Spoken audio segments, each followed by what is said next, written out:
Welcome back. In this video, we'll learn about the second widget, which is the EditText. EditText is a UI element that allows users to input text. It's an editable field where users can enter text using the on-screen keyboard or other input methods. EditText is one of the fundamental input controls in Android and is commonly used in forms, search bars, and other scenarios where user input is required. Let's create our EditText, starting by EditText tag edit, or simply by dragging and dropping from the design mode and edit text. You can search for edit text and you can see a lot of edit text forms. I can drag and drop a plain text or password or something from the edit text.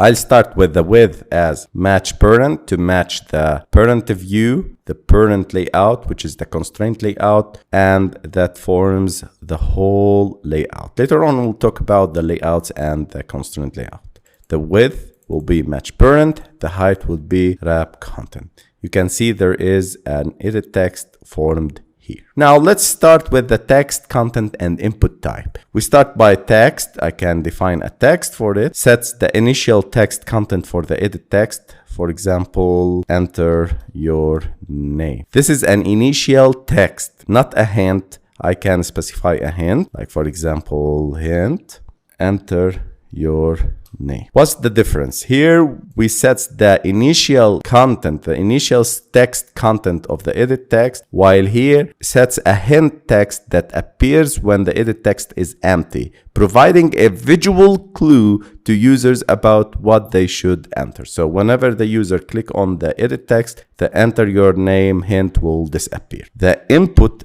type, I can specify here the type of text input expected, like text, number, password, email, or other forms. Text color sets the color of the text. I can set it, for example, black, or you can enter the hex code for the black or other colors, like blue. The text size sets the style of the text, text style, bold.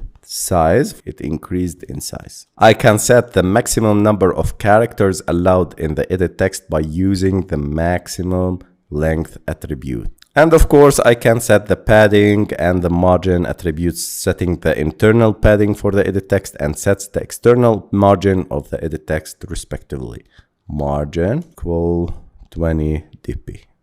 And the most important attribute that every widget should declare is the ID. The ID is the unique identifier for the widget. I can start by ID, Android ID, @+ID / and I'll name it as edit text. In order to get the input text from the user and use it in your application, I need to access the content of the edit text and handle the user input programmatically. Let's move to the main activity. Let's initialize our edit text and get the input text from it. Here I'll start by edit text, my edit text, and alt plus enter to import the package of the edit text from the Android, equal to find a view by ID, this magical method that finds and link my edit text variable to this widget that I declared in the XML layout.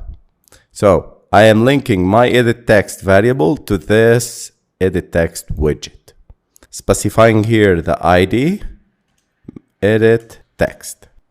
Now I'll get the input text from the edit text and store it inside a string variable. So I'll start by string input text equal to my edit text dot get text. You can see this magical method that allows us to get the input from the user and transform it into a string.